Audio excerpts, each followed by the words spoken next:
ang atong ebanghelyo, kung imagino nato ni siya nga kita maoy gikaatubang ni Kristo, karon ba kita dinhing nanimba nya nay mokalit og anhi dinhing batan-on nga pobre kay ignaong kaybaw jud kag kinsay ginikanan, kaybaw sad ka nga wa gid nay grado nya mokalit dayog ingon ako mao ang anak sa Dios, ang motuo aning akong isulti karon di na gyud mamatay. Motuo mo? Nya iya day kong pahilomon, Padre, ayaw na pagwali diha kay mas labaw ko nimo. Saman, motuo mo? Na lingo-lingo. Di ba? Maglison magani tagtuo sa usa ka pari nga moanhi dinhig kalit nya wa ka kaila og gipadala banas obispo usa impostor bating ni paria. Unsa nakagyog kaila gyud kag diin asya gikan, ay sila kaybaw man sila diin ni siya gikan. Pastilag mo kalit og ari diri nonoy kaning taga-Sasing ba? Kaning taga-Sasing boys nato ba? Nya moanhi din mo barog di pader. Hibaw ka nga labaw pa ko nimo ug maminaw kas akong pulong makuan gyud ko. Di na jud ka mamatay. Nya wara bay laing pulong ning mga bata, pader, paklans. Pader 20. Ora ba na ilang pulong? Pader snacks. Ana, mo na ilang kasagarang pulong. Anya, motuo ka kuana. Nya kaybaw jud kog diin sila gikan. Lisod no? Lisod eh. Muna si Jesus, imbis nga dawaton siya sa iyang panahon ba, gibato hinoon siya, gisalikway, og niinding gyud, hapit na kita moabot sa atong selebrasyon, nga gilansang gid siya sa krus. Dili sayon ang pagdawat sa pulong sa Ginoo. Kay kining atong kaugalingon nga limitado kaayo, in quotation ba, limited ba, dili katugkad sa lawom nga kamatuoran. Kusog kay ni siya mo reklamo basta din siya katugkad. Unsa may angay buhaton, kinahanglan nga moangkon ta nga dili nato matugkad ang kabubuton sa Ginoo. Kana mo importante. Muna si Abraham sa atong unang pagbasa, miduko sa iyang ulo, mihapa at tubangas Ginoo. Kay kahibaw siya nga, labaw kaayo kanako. O kung sa may saad sa Ginoo niya, sa timan ini ha, ayaw nigtugkara. Saad ko ninimo, ayaw nigsabta.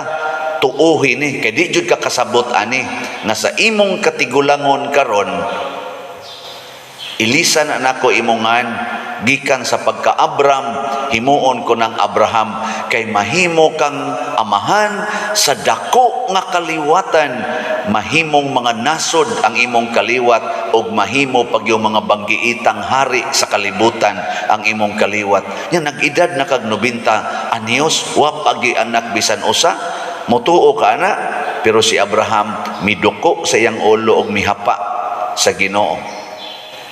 Mao na sakto. Di ta kay magsigig analyze, siging analyze. Hangtod sa sige na tong analyze, din hinoon gid ta katugkad. Hangtod mo ingon na lang gid ta, di na tinuod oy. Binuang mo nang iya. Tanawa unsay gisulti diri sa mga Hudiyo. Karon natino na gid namong giyawaan ka, nabuang ka. Di ba? Kay magsige man gud tugkad, di man ta katugkad ana. Ako bitaw kanang kada nako humili diri sa ilo alang ko mo kumpisa lang gyud ko ninyo. Di man jud ko magpreparar. Igo ra jud ko mubasa sa ebanghelyo, nya man malandong ko didto sa mga pagbasa tanan, mamalandong ko night before ini kabuntag. Nya moingon ra jud ko, Lord, magmisa man jud ko ron, mosimba sa ko sa akong misa. Ikaw lay humili, ako lay sulti. Ana na ikay humili, ako'y sulti. O di, relax kay kustanan. Wa ko'y gipreparar, kaning akong ipang sulti din nga, palit mong slot. Dili man na ako.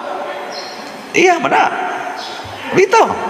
Nya kung mutuo mo ana, sus, wa mo'y kamatayon, oy. Adi mo mutuo? Kana, og mutuo lang yun mo ana, pero magsige mo yun, kapoy sig palitan ng slot. Sagot di mamatay. Kato ganin ni palit niya 500 ka slots nga tag 1,000, patay man gani. Na, o ganaon ninyo pag-analyze, kutob ra kita diha, musangko kita sa pag-reject sa maong pulong. Kanang moingon ko ninyo, ang mopalit sa slot, malangit. Ana, di man na ako, God. Sa Ginoo man na, kang San Vicente Ferrer man na, nga tuan na ros kiliran sa Ginoo, kang Mother Mary man na, kanang moingon ko, palit mog slot para sa kapilinya. Karon natukod man yung kapilinya, na consecrate na, nindot na kayo nga Pilgrim Center. Kang Mama Mary man tong pulong, di man to ako lay tigsulti. Mausa na nga, ug unsa sa i-donate nganhi, bahin aning ato mga slot, di jud kumukuha bisag 1 centavo, ihatag gin anak ko simbahan, ug unsa say gusto sa Ginoo nga pahilunaan ni anak. Kay maikog man ko kay siya may gasulti. Apil na gaydi mga kolekta, wa man kumukuha ana. Nalang ko stipend. Ay, ako ang sanang katungod tingali nga mudawat sa kong stipend, di ba? Bisan pag gani ang akong stipend, ako pag nang ibalik nganhi sa simbahan. Kaya nga naman, nituo man kong giingnan ko sa Ginoo nga, poverty maoy imong kinabuhi, paria ka. Pagpakapobre, aron madato ang imong parokya. Matanawa karon, di ba? Rang-arang na gyud pagkabutan atong parokya. Karon pasalamat ang ato ditong gi-expand nga lugar kanang atong parkingan na asay nihago nga atong mga igsuon nga generous kayo na nagisugda nag-ispalto. Mahuman ko na karong adlaw tong iyampo nga di mag-uwan aron hapsay kay ta dinhi mo gamit karong pista pohon. Di pakpakan nato ang Ginoo. Nindot ana. Hinaot unta nga ang tanang nagtrabaho diha ni overtime gyud gabi tagaan unta guway sukod nga grasya sa Ginoo. Tinuod ba na? Tinuod gyud na. Kay gatusan kapilo ang iyang ihatag. Mo na si Abraham mituo niini og napamatud-an gyud ni Abraham nga tinuod kini. Og nahimo gid siyang amahan hangtod karon siya mo'y amahan nato sa pagtuo. Munang musunod kitang Abraham, di ta magsigig analyze, musunod sadta sa simbahan. Na karon o maabot ng eleksyon sa atong nasod. Unsa may gitudlo sa simbahan? Dili ang pagpabor sa partido. Naa gani taga simbahan nga mohisgot og partido, buangona. Di na siya tinuod nga mensahero sa Ginoo. Unsa may tinuod nga baruganan sa simbahan? Atong pilion ang gitudlo sa Dios. Unsaon man pagkahibaw sa gitudlo sa Dios, mopili ganita magampo gid ta. Mangayo ta og enlightenment sa Ginoo. Haron inig paminaw nato anang ilang mga diskurso nga naa diha sa social media or naas ilang mga rally, maminaw ta nila. Mangayo tas Ginoo og lamdag, Lord, mao ba ni siya? Parehagod anang kabong mga babae nga mga dalaga og naay manguyab ninyo pag-ampo san moy ayaw mo nang kilig-kilig. Hala ka gwapo, hala ka matso, hala idol nako, idol ludi na maludan gani ka suka-suka gino ka. Ludi ko no, ludan na yon. Di man magampo. Lord, unsa man ni mao na ni? Love bang kay nako siya, mao na ni? Mausa na kami mga pare, ug naa say mag-text na mo nya. Ludi sad kaayo. Moingon sa mi, Lord, biyaan ning pagkapare. Lami man kay ni Lord. Unsa man ni? Undangon ko na ning akong chastity, kani akong celibacy. Magampo tas Ginoo. Mao na ang maampuon nga butante. Kung kitang tanang mga butante maampuon ta, makapili pud ta kay daghan man kay ni silang mga kandidato na aman ani mga Dios no na sa yawanon, na sa murag di kay tantong yawanon, na sa di kay tantong Dios non, makapili ta sa sakto, dili mo ending nga nag-away na ta, unya ang mapili sad nato ato sang respetuan. Ang gahom sa Ginoo mo itong tuhuan nga maoy ni daog. Ug atong tuhuan ug atong suportahan ang mudaog sa eleksyon, dili kay punayag daot tungod lang kay wa mo daog ang atong gibutaran, magsige na tagdaot sa nidaog, binuang na, di ba? Unya nahitabo ni sa atong nasod nga ang mudaog sa eleksyon lokal ug nasyonal girespetuhan sa mga nangapildi. Nahitabo wa naipipila. Congratulations, nakakita mo kandidato nga napildi, nga nisuporta sa iyang kaatbang. Naamoy na ilhan? O naamoy na ilhan, kanang tawhana, wa na nay kamatayon, kay gasunod na siya sa Ginoo. Kana bang mo suporta, muabag sa iyang gisuportahan or sa iyang kaatbang sa una? Oy, ang nahitabo hinoon karon, away to the max. Ngano man, wa ta maliwat ni Abraham ga sige ra gitag analyze, ginamit ang atong limitado nga kahibalo hangtod na lang hinuon mga suko na lang ta, magsige na lang tag yaw-yaw hangtod ang simbahan ato ng isalikway. Din aginon mabati si Kristo, mutago na si Kristo. Muna diri sa atong kuan ebanghelyo, mitago si Kristo og mipahilayo kay di naman pabidawon ang iyang tingog. Si San Vicente Ferrer nagpailob sa pagsangyaw sa pulong sa Ginoo. Kaning pagpailob sad ato sad ning grasya. Pailob ba? Ay lang sa pamugos. Na, di magita paminahon. Pras nako karon, wa pa manggid mahurot ang slat. Pailob lang ko. Di ba? Pila pa may atong halin karon, daghan pa man. Ako lang ning i-announce kay may nang makaibaw mo. Kung sa rally asa kuan ba sa akong wali, ang atong halin sa paras pista niabot na sa atong SOS-BF ni samot niabot na og 6,261 slots. Pakpak 1,739 slots na lang ang nahibilin. Mahurot ka ni karong Sabado, pista naman ginato, hurot niyo tuo tana og di sa ni mahurot extend. Adto tas Holy Week ko to. Si Harog wa gyud mo ipuasa diha, ting puasa ko na ang Holy Week. Di sa ato pa mo fasting ka, mo abstain. O di ang inyong gi-fasting o gi-abstain panahon sa Holy Week, ipalit og slat. Ini ka Easter Sunday, mag-rejoice ta oy, makaingon ta, yes, horot gyud. Easter celebration gini. Ana. Tanawang inyong mga naong wa gyud mo yun. Nya sa ato sang dopes, sa atong kaning kuan dinhi, sa atong mga para sa atong project, sige magitag project ani, 1,267 slots na ang nahalin. Pakpak yapon. Ugma manghatag unta ta sa atong bugas kadtong tag 5 kilo. Nya kay mura mag-apiki kayo kay naatay Grand Motorcade ugma alas 8:30 sa buntag ngan tanan gyud mga kapilya mo apil. Grand Motorcade nya napagitay foot procession ugma nga mulibot ta diri gamay ngadto padong sa Kurba, ngari padong sa Limugmog, ana lusot dinhi. Ika-alas 3 sa nasapon ang Grand Motorcade tuyok alas 8:30 buntag. Nya ang atong misa ugma nga nobina ikaduha alas 11 na sa udto. Na diha atong schedule, tanawa lang yung gawas. Ako lang ning gipahibalo kay ngano man murag mo'y honghong sa Espiritu Santo, no, nga ay sa panghatag og bugas kay kinsa may mudawat ana kinsa may mohatod nga mag Grand Motorcade man. So sa Lunes na ta manghatag sa atong 2,500 ka mga packed rice. Sa Lunes na ta mohatag. Nya na pagigilamdag ang Espiritu Santo nako, manghatag ka nga upat pamanggani na kasako, 40 pamanggani na ka packed rice ang imong nadawat. Unya manghatag kag 2,500 asa man ka na mangita ugma. Na hangtod pa ta sa Domingo mangnawat og mga donations para sa packed rice 5 kilo.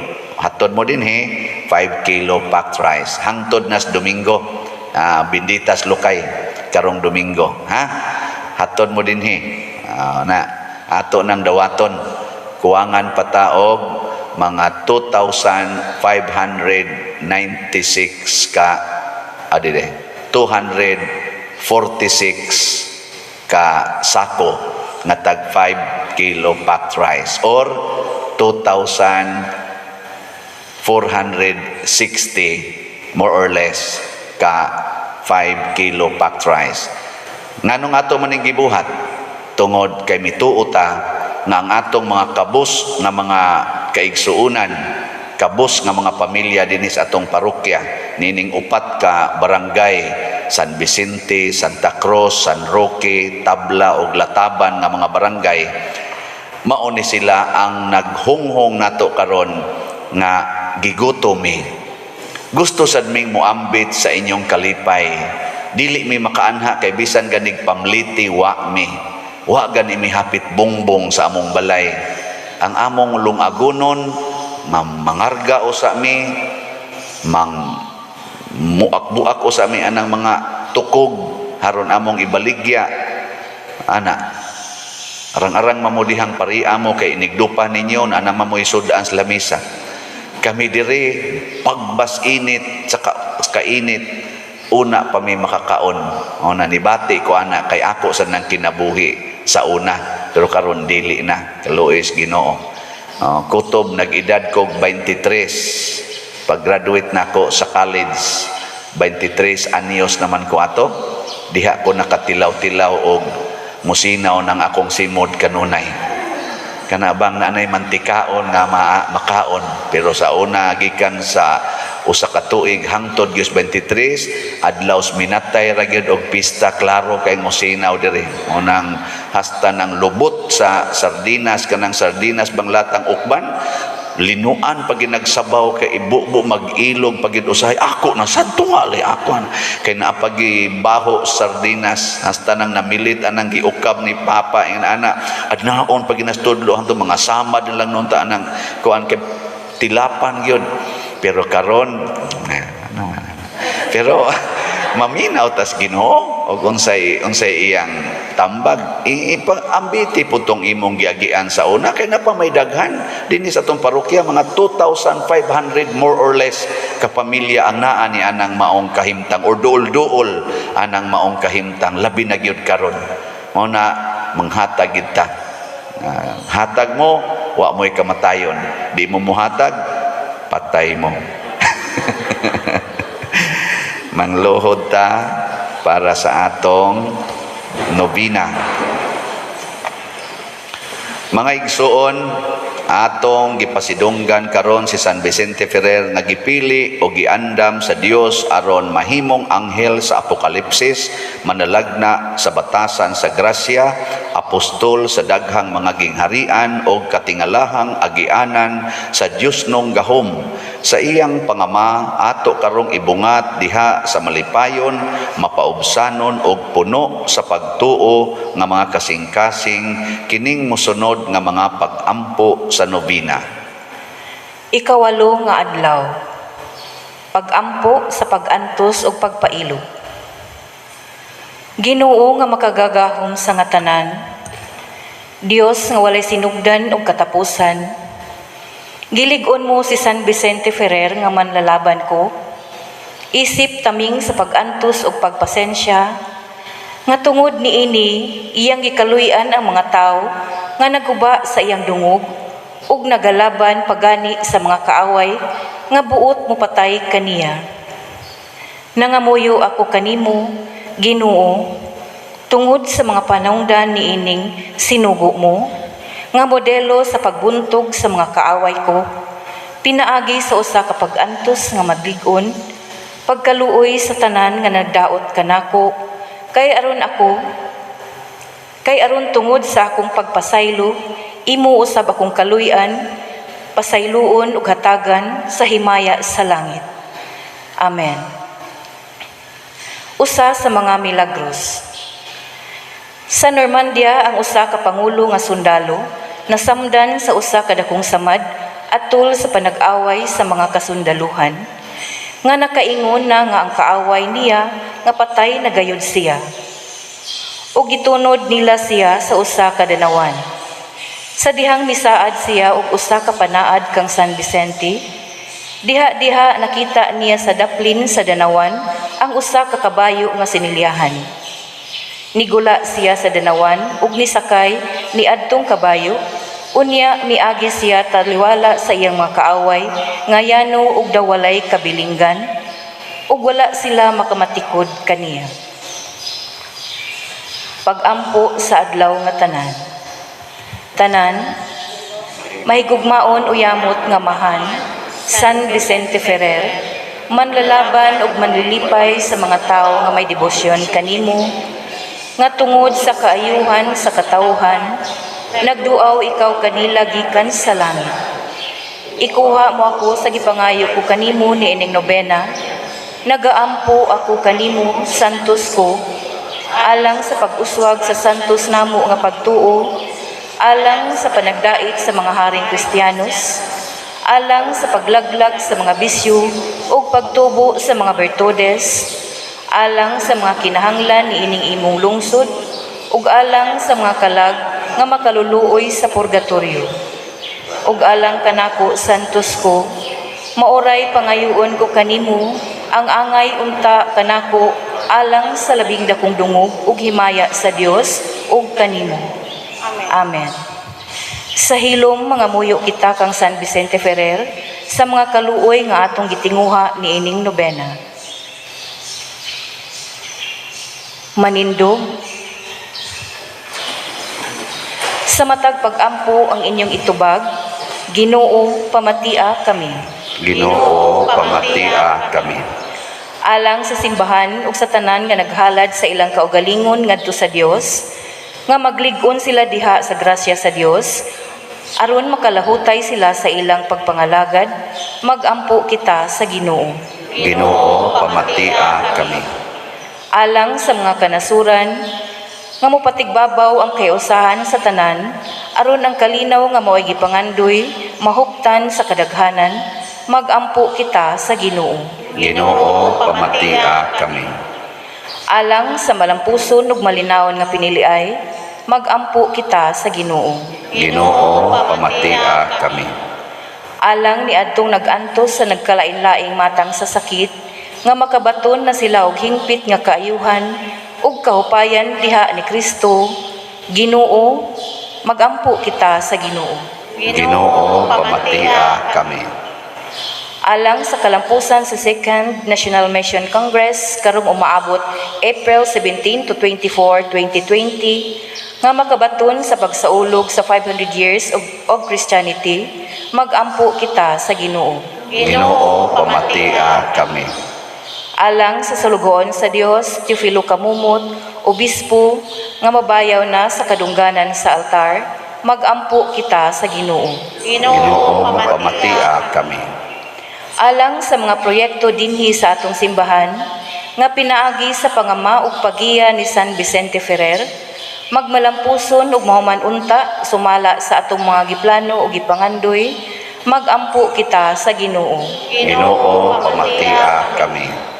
Alang sa tanang mga benefactors ug donors sa atong simbahan, nga mihatag og finansyal ug lain-laing hinabang, ug alang sa mga nagtrabaho dinhi sa atong mga proyekto, nga hatagan unta sila sa Ginoo ug daghan pang mga grasya sa ilang kinabuhi, malikay sila sa mga kadautan ug mulampos unta ang tanan nilang mga paningkamot, magampo kita sa Ginoo. Ginoo, pamatia kami. Alang sa mga nangamatay, nga mabanhaw na sila ngadto sa kinabuhing walay katapusan, magampo kita sa Ginoo. Ginoo, pamatia kami. Makagagahom ug maluluyon nga amahan sa imong dakong gugma o kaluoy sa mga makasasala, sa mga kabus ug sa mga masakiton, imong gipuno sa gahom ug makaluwas nga grasya ang imong bulahan ug maunongong alagad nga si San Vicente Ferrer. Itugot nga sa iyang panigingnan sa pagpaambit sa iyang mga Diyos nung gasa nga nakahimo og dili maisip nga mga milagro, madawat usab namo ug mapaambit sa uban ang mga grasya nga among gipangamuyo kanimo niining novena. pinaagi ni Kristo nga among Ginoo. Amen.